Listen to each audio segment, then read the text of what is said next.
तो हेलो दोस्तों, मैं हूं आपका दोस्त और होस्ट सुनील और आप सुन रहे हैं सुनील हॉरर स्टोरी। कहानी को देखने से ज़्यादा सुनने में मज़ा आता है, तो अपने हेडफोन लगा लीजिए दोस्तों। आज की कहानी पहली का नाम है बजूका। दोस्तों, कहानी शुरू करने से पहले आप चैनल को सब्सक्राइब कर लें और अगर आपको कहानी अच्छी लगे तो आप लाइक कर दें। दोस्तों, मुझे पता है आप ना कहानी सुन लेते हो और आप चैनल को सब्सक्राइब और वीडियो को लाइक नहीं करते, तो कृपया हाथ जोड़ के विनती है कि आप ऐसा मत किया करें, सब्सक्राइब और लाइक कर दिया करें। तो कहानी को शुरू करते हैं। बजूका की ये डरावनी कहानी एक ऐसे व्यक्ति के बारे में है जो अपनी मृत पत्नी की यादों में पूरी तरह से खो जाता है और इसी तरह से एक दिन वो उसकी याद में मर जाता है। लेकिन एक दिन वह एक बजूका बनकर वापस लौटता है बजूका। तो दोस्तों, कहानी को शुरू करते हैं। ये कहानी हमारे गांव की है जहां पर सब खुशहाली से रहते हैं और सभी अपने काम में मस्त और मगन रहते हैं। पर यहाँ पर एक भयानक सच ऐसा भी है जिसके बारे में सभी बात करने से डरते हैं। दोस्तों, बात ऐसी है कि गांव की थोड़ी सी दूरी पर एक खेत है जहाँ पर कई या यूँ कहें कि कोई नहीं जा सकता और ना ही वहाँ पर कोई रहता है। उस खेत का मालिक और ना ही उसका परिवार कुछ भी नहीं है। दोस्तों, अब आप ऐसा सोचेंगे कि फिर तो उस खेत पर लोगों ने कब्जा कर लिया होगा। दरअसल दोस्तों, कोई उस खेत की ओर देखता भी नहीं। कब्जा करने तो बहुत दूर की बात है।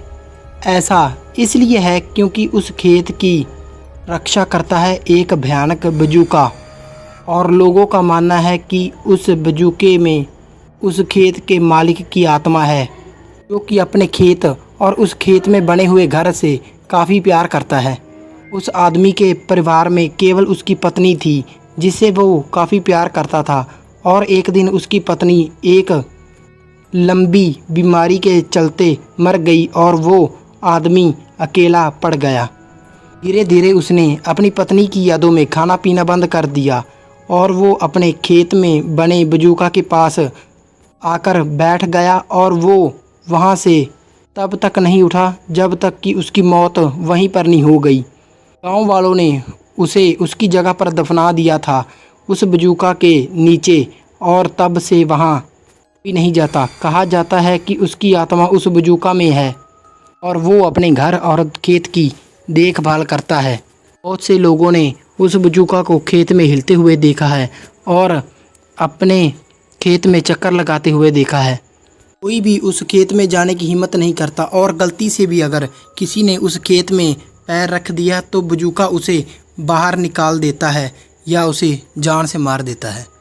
दोस्तों, बहुत से शराबी उस खेत में शराब पीने गए और उस खेत में पेशाब किया और फिर से दारू पीने लगे, तो उनकी महफिल में वो बजूका भी शामिल हो गया और उसे देखकर सभी शराबियों का नशा उतर गया और वो सब उस जगह से भाग निकले। कई बार उस खेत के पास की सड़क पर गुजरते हुए बहुत से लोगों ने उस बजूका की ओर देखते हुए बजूका को उनकी ओर देखते हुए देखा है।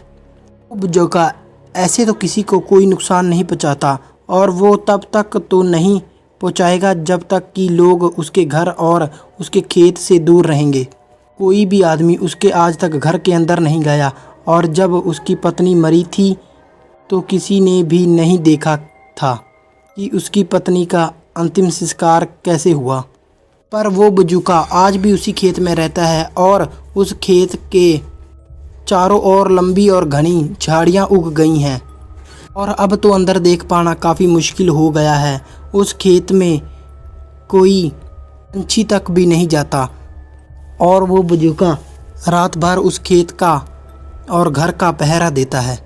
मुझे नहीं पता दोस्तों कि आपने ये कहानी किसी भावना के साथ सुनी है, पर ये कहानी बिल्कुल असली है और मैं आपको ये सच बता रहा हूँ। तो दोस्तों, ये थी पहली कहानी। तो दोस्तों, दूसरी कहानी का नाम है निजी डाक। दोस्तों, निजी डाक या निजी डाक एक बंगाली शब्द है। इसका मतलब है अंधेरे में पुकारना। संस्कृत में निजी का अर्थ है रात और डाक का अर्थ है पुकारना, यानी कि रात में किसी की आत्मा को पुकारना। दोस्तों, आपने शलावे के बारे में तो सुना होगा। शलावा एक बुरी आत्मा होती है जो किसी का भी रूप और आवाज़ बदलकर लोगों को भ्रमित करती है और उन्हें मार डालती है। ठीक इसी तरह निजिर डाक भी एक खतरनाक बुरी आत्मा होती है जो लोगों को अपने परिवार के सदस्यों की आवाज़ में बुलाती है और फिर उन्हें किसी सुनसान जगह से ले जाकर मौत के घाट उतार देती है। खतरनाक है ना दोस्तों। ज़रा सोचिए, अगर रात के अंधेरे में आपके परिवार का कोई सदस्य आपका नाम पुकारे, दरवाज़ा खोलो, तो आप क्या करेंगे? क्या आपको अजीब नहीं लगेगा?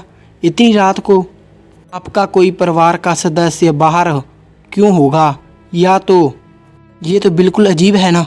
अगर आपकी माँ या आपकी पत्नी की आवाज़ में कोई दरवाज़ा खोलने को कहता है और जैसे ही आप दरवाज़ा खोलेंगे तो आपके सामने निजिर डाक खड़ी होगी।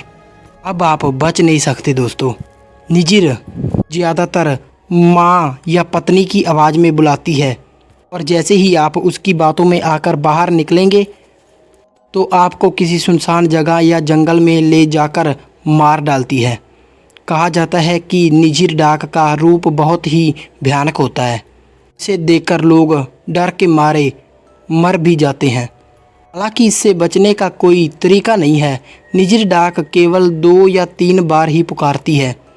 अगर आप पहली या दूसरी बार उसकी आवाज़ सुने और बाहर ना जाएं तो आप सुरक्षित रहेंगे। अगर कोई अमावस्या की रात को आपको पुकारे और वह अजीब लगे तो 2-3 बार पुकारने का इंतज़ार करें। अगर आवाज़ रुक जाती है तो समझ जाइए कि वो आवाज़ आपके परिवार की नहीं थी बल्कि निजिर डाक की थी। दोस्तों, मैं आपको बताना चाहता हूँ, निजिर डाक की आत्मा अक्सर अंधेरी जगहों पर होती है और वहीं से आवाज़ लगाती है। ऐसी आत्माएं उन लोगों की होती है जिनका पिंडदान सही से नहीं होता या जिनकी इच्छा अधूरी रह जाती है। दुनिया में बहुत से लोग रहस्यमयी तरीके से मारे जाते हैं जिनका कोई पता नहीं चलता और जिनकी मौत का कारण कोई समझ नहीं आता। लोग मानते हैं कि इन मौतों के पीछे निजिर डाक का हाथ होता है। कहते हैं कि जब कोई सुनसान सड़क पर सफ़र कर रहा होता है तो निजिर डाक उसके परिवार की आवाज़ में बुलाती है और जब वो उसका ध्यान भटकता है तो उसकी गाड़ी दुर्घटना का शिकार हो जाती है। तो दोस्तों, हमें इस बुरी आत्माओं से दूर रहना चाहिए। ये खेल केवल मनोरंजन का नहीं है, ये दोस्तों एक सच्ची बात है। दोस्तों, किसी भी तरह से मैं निजिर डाक के अस्तित्व का दावा नहीं करता, पर दोस्तों आज भी लोग कहते हैं कि इसका अस्तित्व होता है। तो आपको अगर कुछ भी लगता है भी ऐसा कुछ हुआ है या आपके साथ ऐसा कुछ हुआ है तो आप मुझे कमेंट में बता सकते हैं। मैं आपकी कहानी भी डालूँगा अपने चैनल पर। तो आज के लिए बस इतना ही। ये दोस्तों मैं आपको जो भी बताया है ये एक सच्ची बातों की लड़ी है दोस्तों। तो कैसी लगी आपको आज की ये बातें? तो मिलते इससे भी डरावनी और ख़तरनाक बातों में। तब तक के लिए धन्यवाद। और अगर आपके पास कोई कहानी है तो ज़रूर बताना, अगली बार मैं कहानी लेकर आऊँगा। आज के लिए तो बस इतना ही बातें ही थी।